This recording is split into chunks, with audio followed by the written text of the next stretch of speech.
Hello, lovely Empire listeners. I am so excited to tell you a thing, and so is William excited to tell you a thing. Tickets for our live show are now on sale. They absolutely are. And we will be taking to the stage at the Barbican in London on the evening of Monday, the 8th of July. Yes, I know you've got a lot to top, my friend, because if you didn't come along to the last live show, well, there were men in tabards ripping out their hair because William broke every rule in the book and climbed into the pulpit of our very grand venue. Uninvited. Uninvited. I had such fun. It was actually magnificent. It was such a laugh. What was surprising, though, is how quickly the tickets sold out. We couldn't believe our eyes, actually. So do get your tickets early. And as for the subject of the show, it's a secret, but we can promise lots of history, lots of answers to your fantastic questions. Do please come and join us. To buy your tickets now, follow the link in the description of our most recent episode. Go to the Empire Pod Twitter feed at Empire Pod UK, or just Google Empire Live at the Barbican. And we look forward to seeing you, because we're always intrigued to know who it is listening to us as they walk their dogs and doing their ironing and doing the washing up. Yeah, so put down the dog, put down the ironing, back away from the housework. Don't put the ironing on the dog. No, that would be a terrible thing. Oh, although there was a hot dog gag in there somewhere. Anyway, look, the show is on the evening of Monday, the 8th of July at the Barbican in London. See you all in July. We can't wait. Looking to refresh your closet, home, or beauty routine this spring? Walmart's got all the stylish goods in one stop.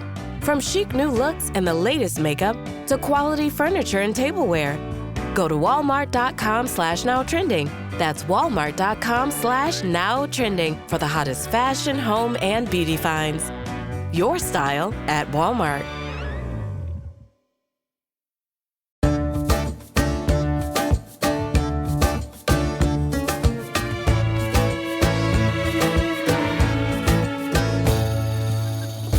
Hello and welcome to Empire with me, Anita Arnon. And me, William Dalrymple.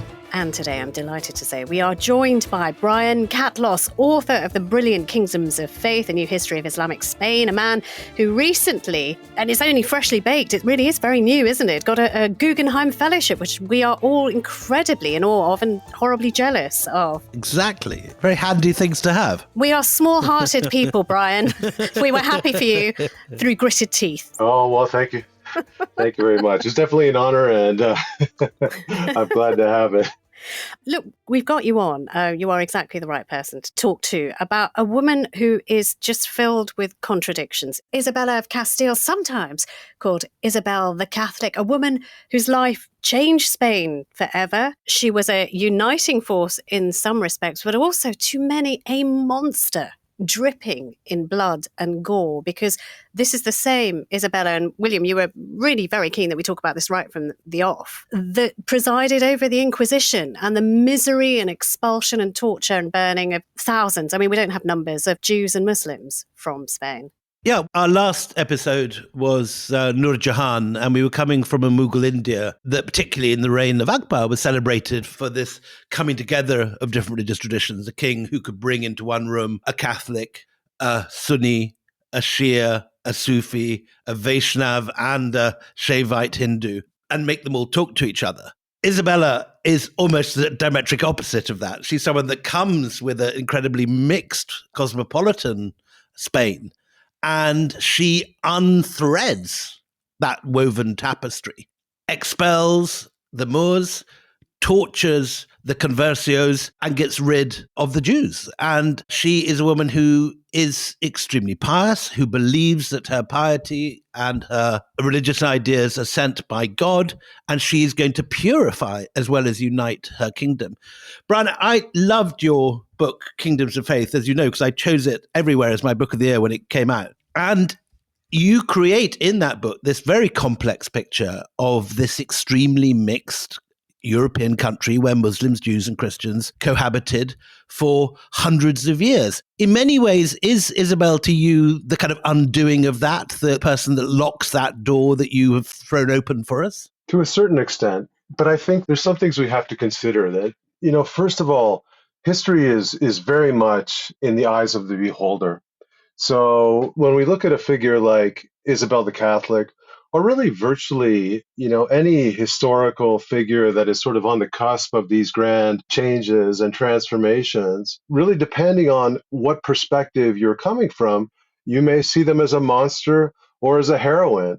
So certainly from certain perspectives, notably the Jewish and Muslim perspectives, Isabel the Catholic is no hero or no heroine, but from the perspective of many people who look rightly or wrongly from the viewpoint of European history or Spanish history, she's really seen as a heroine. So she's a complex figure. We really ought to sort of date Isabella of Castile. So we're talking somebody who was born in 1451 and lived until 1504. We're talking about Castile as if everybody knows what that means. What did Castile mean when she was born? Sure. Let me maybe take a couple minutes to just give you a little bit of background, because we're used to thinking about Spain as a country. This is how we see things through the sort of lens of modern nations. But Spain didn't exist as a country in the time of Isabel the Catholic. In fact, there was not officially a kingdom of Spain until the 18th century under the Bourbon kings. I don't think I knew that. Literally. I mean, the Romans called it Hispania. They saw it as a unit, didn't they? Exactly. And that memory of that unit stayed. That was a persistent memory, and it was used politically, particularly by the kings of Leon and Castile, in order to justify their dominion over that whole space. But what happened was that in the Middle Ages, of course, Spain, or most of what is now Spain, was conquered by Muslims in 711. And over the centuries, as Muslim power sort of waned across the peninsula, there was a series of Christian kingdoms that coalesced along the sort of northern frontier of the Iberian Peninsula. And these various kingdoms were independent. And so when we get to the Middle Ages per se, say we're looking at the period, say, of about the year 1100 or so, right? We're not looking at a Spain. What we're looking at is a kind of mosaic of several or many Muslim kingdoms that are independent and several or many Christian kingdoms that are independent. And in a larger sense, these kingdoms are sort of opposed in the sense that some are Christian and some are Muslim. And in some ways, this sort of shapes the way they interact in their alliances. But in many ways, the most important vectors of competition between these kingdoms happen within their own sort of religious communities. So we have the Muslim kingdoms fighting the Muslim kingdoms, the Christian kingdoms fighting the Christian kingdoms, and the two sides align with each other. So who were the big players? The big players at this time were Castile, which is the kingdom that Isabel became queen of. And the name refers, it's the same root as castle, isn't it? It's a reference to the fortifications which defied the Muslims and which locked them out, in a sense. Absolutely. And this speaks to this history of sort of endemic warfare that we see in the Iberian Peninsula. In fact, Catalonia, which is one of the other major regions in Christian Spain, also its name comes from the same root. So we can see just how important this sort of dynamic of conflict, of fortification, of frontier engagement was. So the major players, we have the kingdom of Castile, which had merged with Leon. So we have Castile-Leon, which is one power in sort of central Spain. We have Portugal in the west. We have Navarre in the northeast. And then we have a dynastic agglomeration, which is referred to as the Crown of Aragon. Not to be confused with Lord of the Rings. Exactly. It's Aragon, not Aragorn, which consisted of an agglomeration of the Kingdom of Aragon, the Catalan counties, and various territories across the Mediterranean that had been added to the sort of dynastic patrimony of these kings. Including, bizarrely, Sicily. Yes, Sicily, eventually parts of mainland Italy, various Mediterranean islands, parts of Greece, little bits of North Africa. All the places you most want to go on holiday. Exactly. And Barcelona into the bargain, yeah. Yeah, Barcelona, the capital. I mean, you've mentioned two names which will resonate with anyone who's gone to school in this country. You mentioned Aragon and Navarre, because there is a huge intertwining with British history. We're talking about the mother of Catherine of Aragon. We're talking about, Henry of Navarre, who we might have read about in school. There is an intermixing of British history here, isn't there, with Spain? Absolutely. So in many ways, these Christian kingdoms were highly integrated into the political framework of Northern Europe. And this is really part of the story of this transformation that we see around 1500 with the reign of Isabel and Fernando.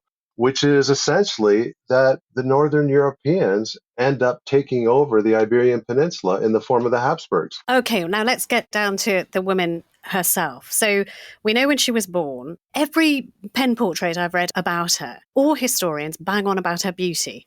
And her beauty is related to this sort of auburn hair, which is sort of almost backlit in Renaissance pictures. Very fair skin, green eyes. They talk about her green eyes. And much fairer than you'd imagine a Spanish queen to be. Yeah, of a Spanish person. She doesn't look like the people around her. She looks like Primavera or something, one of those wonderful Renaissance images of spring that you see in the Uffizi. Well, it's notoriously hard to really get a grip on the sort of personality and the personas of these historical individuals. So I would say, suffice to say that a successful queen is going to be beautiful. Right. Good point. The unsuccessful ones are ugly and the successful ones are beautiful. So, how much of that is literary license? How much of that is the sort of the sycophancy of courtiers? It's really difficult to disentangle. We have some pictures, some portraits. Some rather gorgeous portraits. Yeah, she looks nice, but again, these aren't photographs, nice. So you ain't going to paint an ugly picture of the queen, right? Particularly not that one. So no, although ugliness does figure in propaganda quite a lot in this period of time. We'll come to that in a moment. But she's a woman who is not destined to be queen because it is her half-brother who is in line for the throne. I mean, just tell us what that relationship must have been like, because we've done many empires where being the half-brother or half-sister of the monarch in waiting is a dangerous person to be. It is not without risk. So what was her position in the court at that time? Yeah, absolutely. It's a delicate position. She was the daughter of Juan II, the King of Castile. And this was from Juan's second marriage, which was to a Portuguese princess, Isabella of Portugal. Now, Juan had been married previously to Maria of Aragon, an Aragonese princess, and she had given him a son, Enrique, who became Enrique IV. Who was less of a picture by all accounts. Well, so was he? Brian, was he as ugly as they say? Because they do paint a picture of a really almost disfigured with ugliness man. Enrique the Impotent is not a name you get a battle with, really. Yeah, it's hard to say because, again, this is all, it's like reading Shakespeare's history. Enrique was the loser. And so, for the next century or so or beyond, there was a concerted effort really to villainize him and diminish him.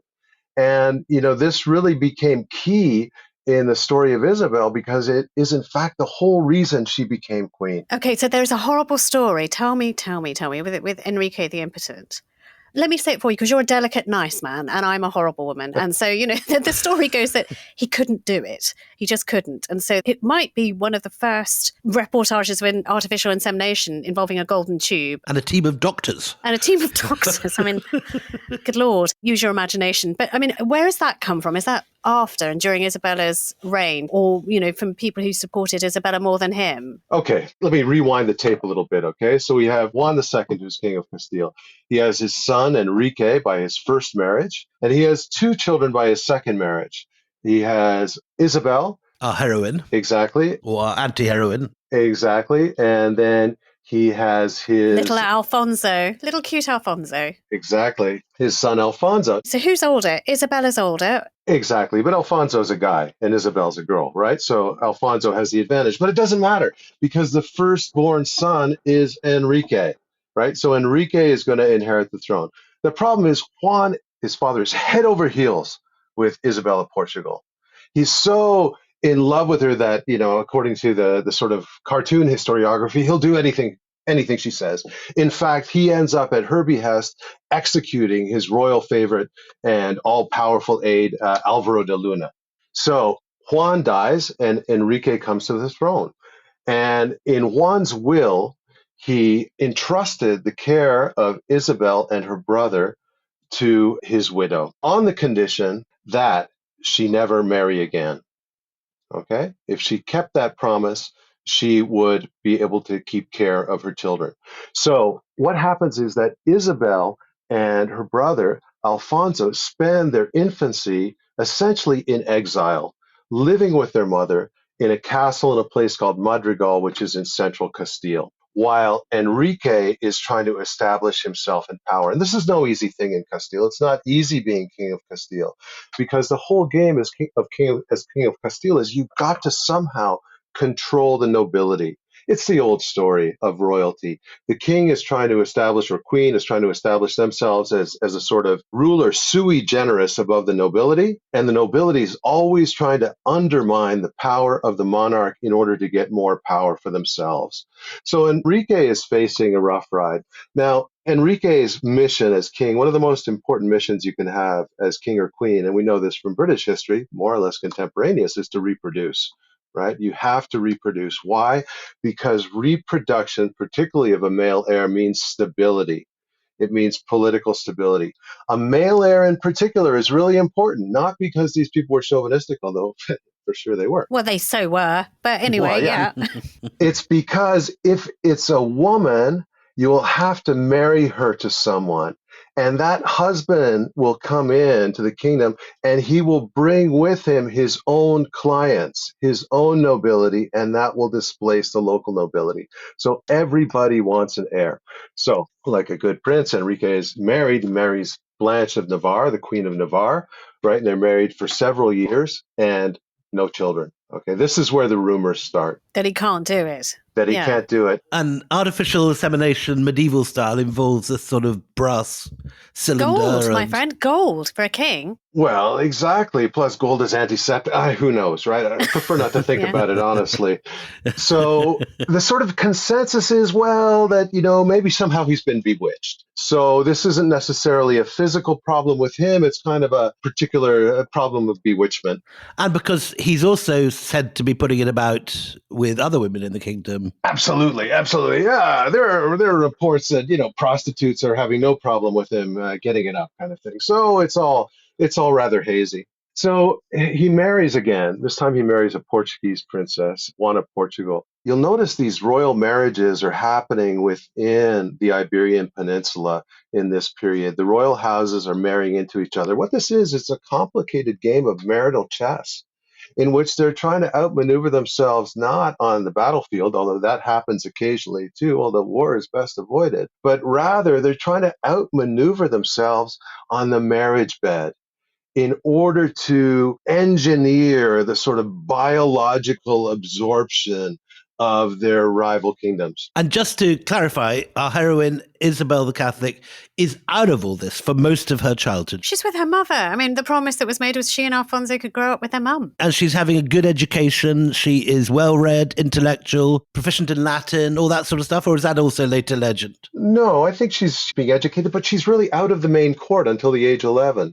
And the problem is that, and again, we have to disentangle, legend from fact, is that the woman that she's living with, her mother Isabel, is also having it seems, some serious psychological after effects due to the grieving for her late husband.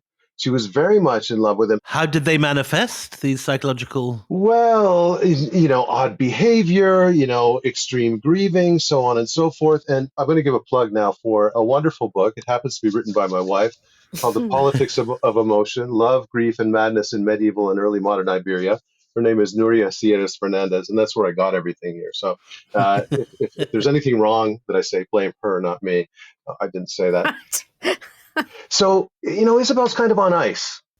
So she's living in this sort of gilded cage. And all through this, Enrique is trying to sort of pressure the mother Isabel into doing something wrong, which is going to have to make her give up control of her children. Because once she no longer has control of her children, then Enrique has control of her children. Right. And then he can neutralize any potential threat in the future if he's got control of the prince and princess in or out of a tower. Exactly. You read my mind. And Brian, just so that we deal with this right up front, there is a whole variety of different takes on the multiculturalism, the multi-religious nature of Spain at this time. There's this legend of the convivencia, this happy coexistence of different communities. There are those who say that's rubbish, that they were always at war with each other. Where do you stand on this, as someone that's actually spent a lot of your career examining this? Well, sadly, as everything, it's complicated. It's like I say about golden ages. Golden ages exist for those who have the gold.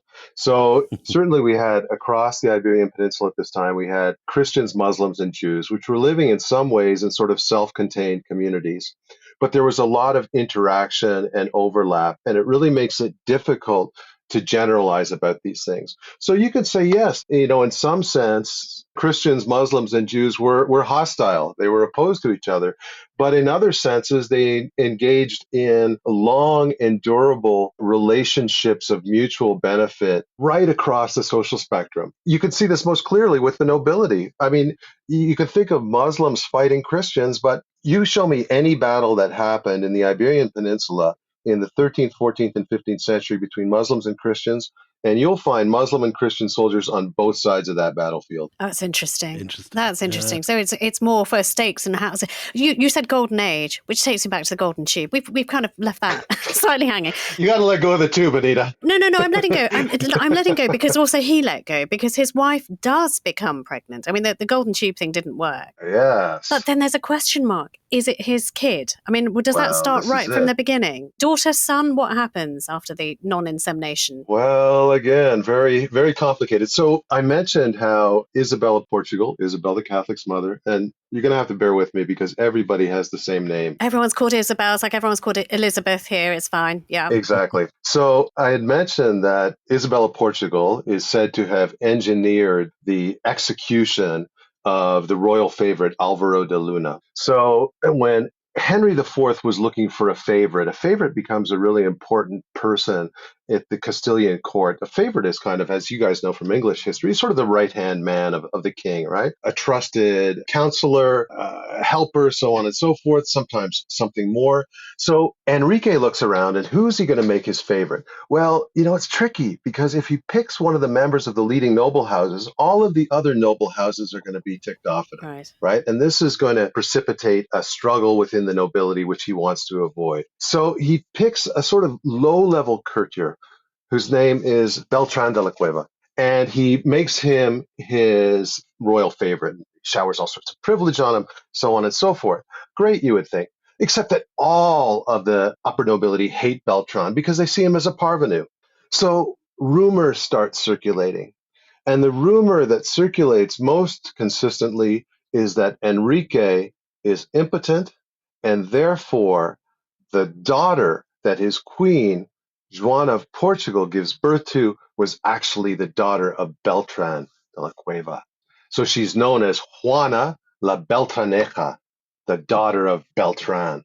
No proof of this whatsoever. There's no proof of this. And there are good indications that it was not the case. So this is, the winner writing history. This is Isabel the Catholic's guys rewriting history after the event? No, even before, because this is happening in real time. Because this gives the nobles a wedge to pound into Enrique's edifice of power, because waiting in the wings is another son. They could back Alfonso. If they back Alfonso, Alfonso owes them. And they do. And actually, at one point, the rebellious nobility, or the rebellious factions of the nobility of Castile, stage a kind of pageant, which was known as the Farce of Avila, in which they crowned Alfonso king. That must have driven Enrique nuts. I mean, he must have been furious. Absolutely. Particularly if, as the sort of historical consensus is, Juana la Beltraneja was really his daughter. So he's kind of done everything right. He finally got it going, right? And now he's got a daughter to inherit his kingdom, and he's being told that she's illegitimate.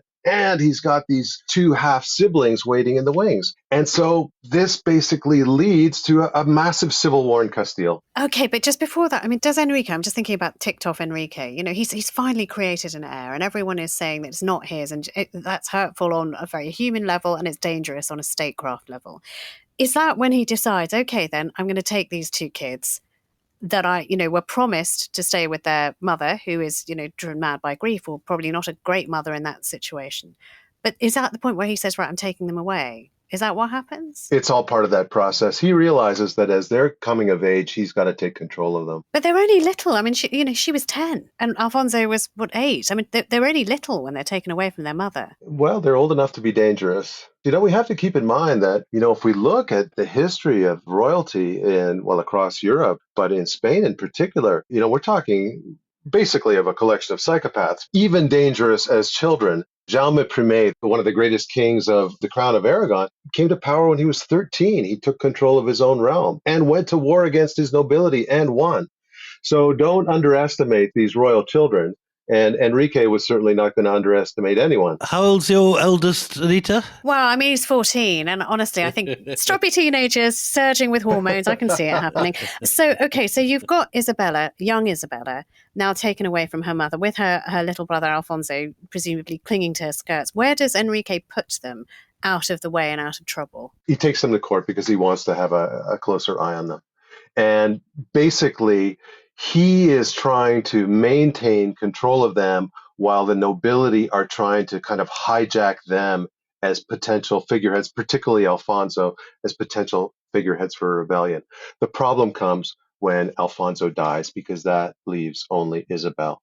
Well, don't leap to that. How does Alfonso? It's a good story. Well, here we have, the intervention of another force in history, which I think historians are only really starting to come into grips with, and that is the effect of plague and pandemic.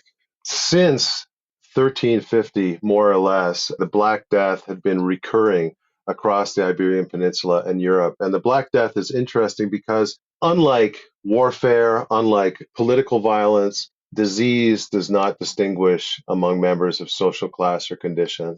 And so in one of these outbreaks of plague, Alfonso dies. And we should say this is something which has swept through Europe. It's come in with the Mongols from the Crimea, arrives in Genoa, and within 50 years, a quarter of the population of Europe is dead from hideous buboes and swellings and death within a week. Yeah, in fact, this is only the average, right? If we look at the way the plague travels around the Mediterranean and around the coastal areas, its impact in the Mediterranean was far more. There are locales in the Crown of Aragon where 90% of the population died in the first year. Crikey. So you can imagine what sort of effect that had on everything, on people's cultural, religious, social outlook, on the economy. So with Alfonso gone, now Isabella is the only one there. All the dukes and nobles who supported Alfonso, she's kind of inherited them from her little brother. Does she then get pressured to sign fealty to Enrique, who is still the king? I mean, who does have the power in the region? Well, Isabella is really caught between several different forces. One is Enrique, who is trying to keep her down in order that he can ensure the succession of his daughter Juana. And of course, Juana by now is married to the King of Portugal. So Portugal is becoming engaged in this. And the nobility who are taking Isabel as their figurehead have their own ideas as to her future. And this is really where I think you see something interesting, which is Isabella taking control of her own destiny, because it's Isabel who engineers and supports her marriage to Ferdinando of Aragon, very much against the opposition of even her own supporters. Brian, so give us a pen portrait now of this girl. How old is she? How come she's got the gumption to choose her own marriage partner in a time when presumably girls didn't usually do that? What kind of woman is she? Well, again, she would have only been about 17 years old when this whole process started. And I think it's hard to appreciate the dangerous game that these people were playing. To be a member of the royalty or the nobility at this time, it wasn't all banquets and polo. The price of political failure, was death or something just as bad, lifetime imprisonment. I mean, we have scores of stories of queens and princesses who spent decades in seclusion and effectively in prison. So how did she manage it? I mean, she must have had a real sort of determination and self-possession that was inculcated in her as a result of growing up in this bizarre environment. First with her crazy mother, always under pressure from Enrique, and then being taken, placed in this hostile court, being pulled by these various different factions. Watching her brother die, watching thousands die around her. Exactly. And then somehow she pulled it together and she had the wherewithal and the strength of character, or whatever you want to call it, to say, no, this is the way it's going to go. Well, it's a good point to take a break. So we have Isabella choosing her own husband and her own path. And as Brian says, playing with something very dangerous. Join us after the break when we find out what happens after the world learns of her choices. Oh, such a clutch pickup, Dave. I was worried we'd bring back the same team. I meant those blackout motorized shades. Blinds.com made it crazy affordable to replace our old blinds. Hard to install? No, it's easy. I installed these and then got some for my mom, too. She talked to a design consultant for free and scheduled a professional measure and install. Hall of Fame son. They're the #1 online retailer of custom window coverings in the world. Blinds.com is the GOAT. The GOAT! Go to Blinds.com for up to 45% off. Blinds.com. Rules and restrictions may apply.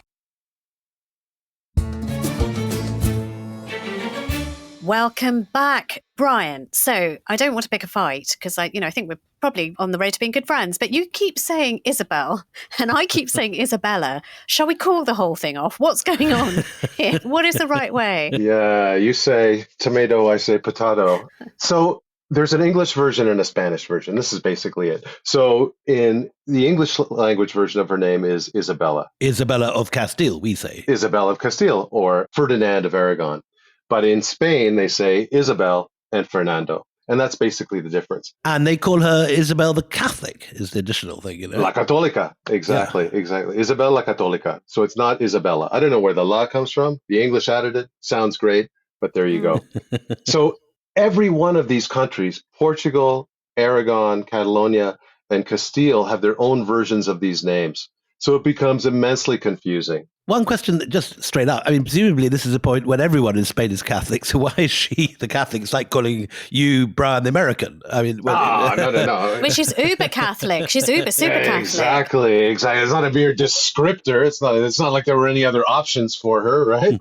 Yeah. Exactly. Yeah. It's Catholic with a capital C. This is a title that she and Ferdinand are awarded by the papacy in, I think it was 1496. And it's kind of in recognition of all of the various heroic and fantastic things they had done for the church. So look, just before the break, before you and I fell out about pronunciation, and now we get it. And now I hope everybody gets it. So if we do slip from one to the other, I hope it makes sense. If you do call him Fernando, I'm going to sing ABBA. It's my only warning to you. do you want to do it now? Do you want to do it now? Fernando. Yeah, the drums, Fernando. I told you. I'll never say it again. I'll never say it again. I'm sorry. That'll learn you. But look, just before the break, we were talking about the marriage of Isabella, and she has chosen Ferdinand. She's 17 years old at the time. How old is he? I mean, is he a similar kind of age? He's a year younger. Oh, wow. Okay. And to top it off, they're cousins. They're all part of the same family. They're all part of the same Trastamara family that has been ruling Castile and Aragon since 1412. And so they're not unknown quantities. Fernando is a fascinating character too. I think in many ways even more interesting than Isabella. So when they met, Fernando was the heir apparent of the Crown of Aragon, this mega Mediterranean kingdom. Before they married, he was already king of Sicily, but his father was still alive. His father, John II of Aragon, another nasty piece of work, killed his own son who was plotting against him at one point, or so it's said. So Ferdinand is, this 17, when they marry, he's this 17-year-old kind of wunderkind. I mean, again, if you have a teenage sons, think of what they're doing at 17. Fernando was already king of Sicily, already had a collection of lovers. He was a man of the world before he was hardly a man, kind of thing. So this encounter between Fernando and Isabella is arranged. They wouldn't have known each other before this. I mean, essentially, this was a political marriage. But it's they themselves that arrange it. It's not arranged for them. They make the moves. Exactly. Isabella, I think this is a way of her taking charge of her own destiny. Really, the most important thing that's going to happen in her life is who she marries. So she has to choose very carefully, right? She has to choose a husband who's going to be strong enough to reinforce her position without overwhelming her position. Okay, but Enrique's not going to like this because she's just made herself stronger. How is she able to do it against Enrique's will? Well, to cut a long story short, they do it. They elope. They sneak it. Exactly. And again, this was not something that even a lot of Isabel's own supporters approved of. Members of the nobility, maybe they would have liked to marry her. This is a way of getting your family into the royal house, right? But it was the most astute choice imaginable for Isabel, because the marriage that was established between Isabella and Fernando was, I think, one of the truly great historical partnerships in terms of a marriage. It's a marriage that works, amorously as well as politically. Also, passionately, because there is one chronicler who says that, they couldn't keep their hands off each other. And the archbishop at the wedding ceremony had to say, look, behave yourselves until I say man and wife or whatever. Have you come across that? They were handsy, it is said. Well, it's pretty clear that they were in love. And what does love mean? It's hard to say. It's really difficult to get at the emotional life of people in power at this time.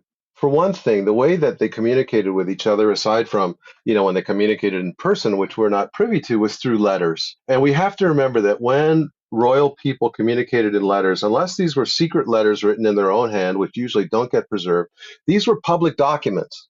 They were letters which they dictated and then which were then sent and then dictated out loud to the recipient. And there are people listening and copying and circulating copies of. Courts are filled with intrigue, yeah. Exactly. So, it's performance as well. You're not going to get a lot of heat. Well, we know there was some heat because, she has a child a year after they're married, and this is the first of 7 children. So something is definitely sparking between these two. Oh, absolutely. And what I was going to say is, even so, despite this sort of filtering that goes on, we see hints of this in their correspondence. For example, 5 years after their wedding, Fernando sent a letter to Isabel referring to her as my lady and saying that it's hell not to be close to her, and speaking of the pain of the separation that they've been in. And is this just courtly love? Is this not the kind of tone of the time? Isn't this longing for your lady part of the Netflix of the day? Well, I don't think it's necessarily expected, that sort of tone. In fact, one could say that it shows weakness in a man to show that sort of emotional debility. But the fact is, they were these 2 young people who obviously hit it off, and, they were hot for each 18, other, Brian. 19. They were horny adolescents, right? They were. And they were a king and queen. Okay. No, you two, calm down. How could it get any better, right? Just think back, William. You know how it was.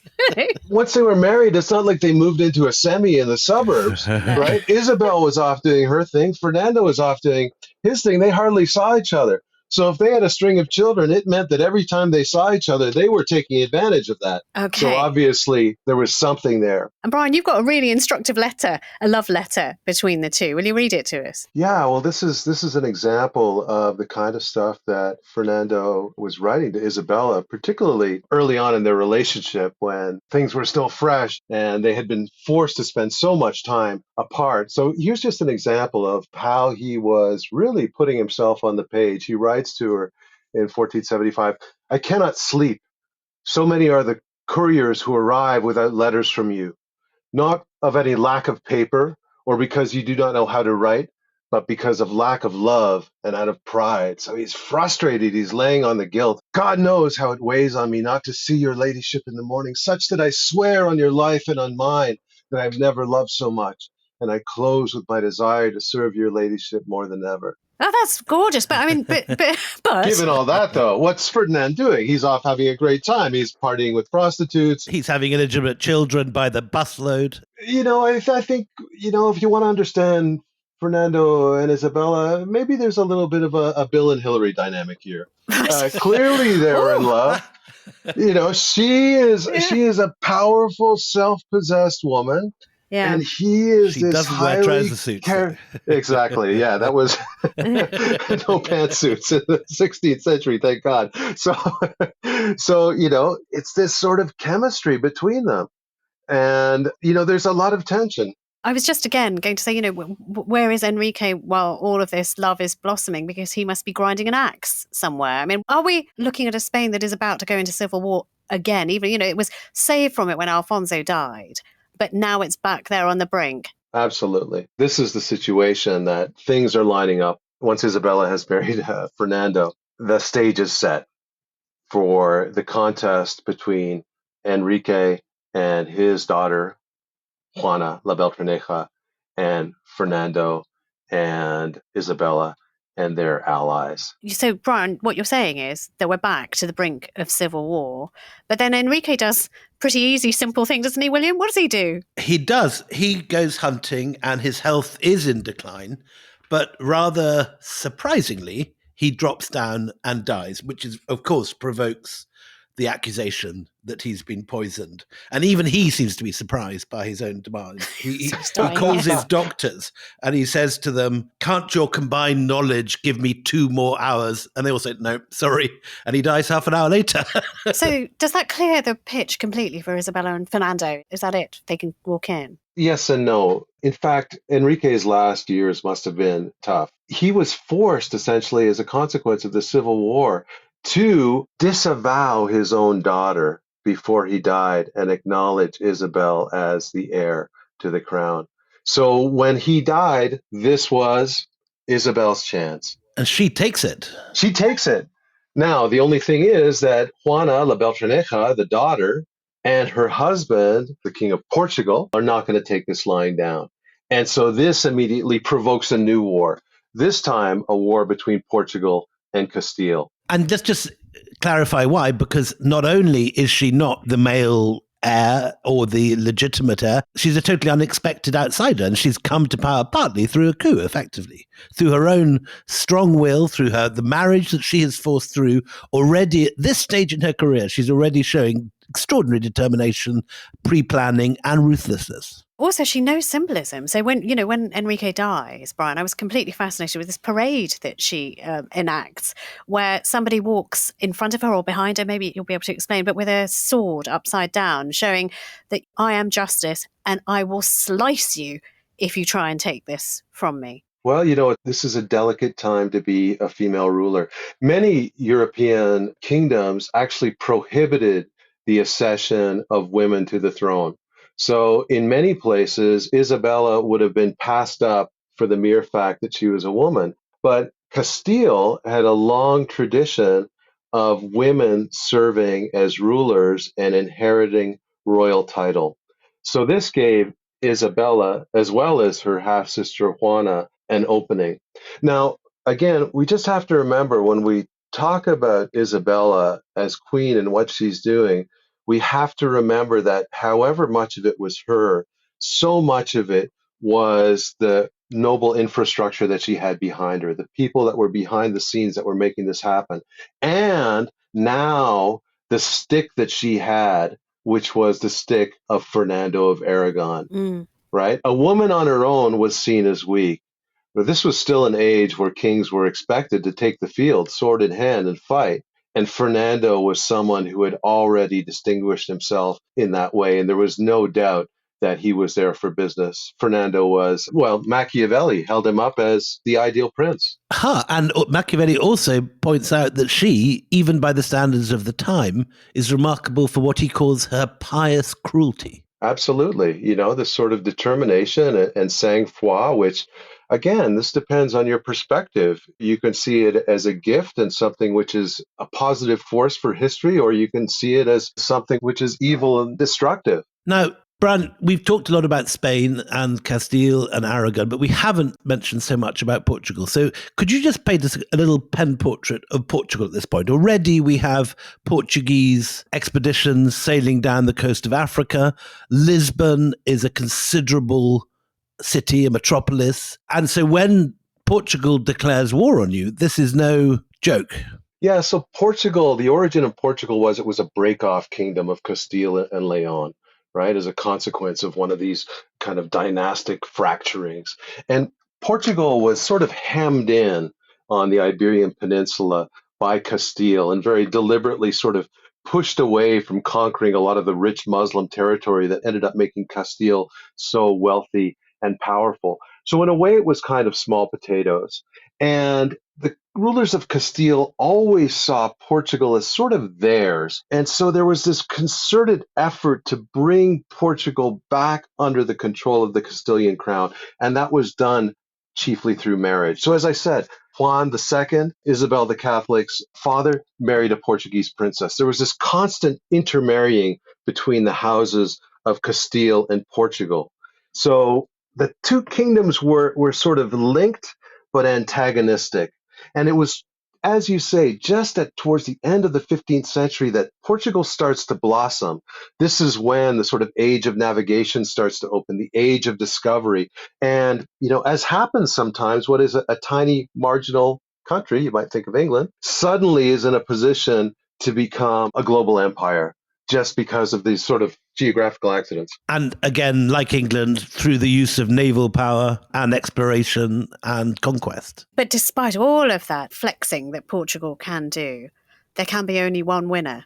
In the words of Highlander, there can only be one, and it is Isabel who prevails. I mean, she wins the War of Succession in 1479. She officially becomes the Queen of Castile. And some pretty ruthless stuff. There's a moment when Portuguese defenders of a particular fortress are hung naked from the battlements of a fortress alive to bake alive in the sun and this sort of stuff. I mean, from the beginning, she's not afraid to use violence and she's not afraid to use terror. This is a blood sport.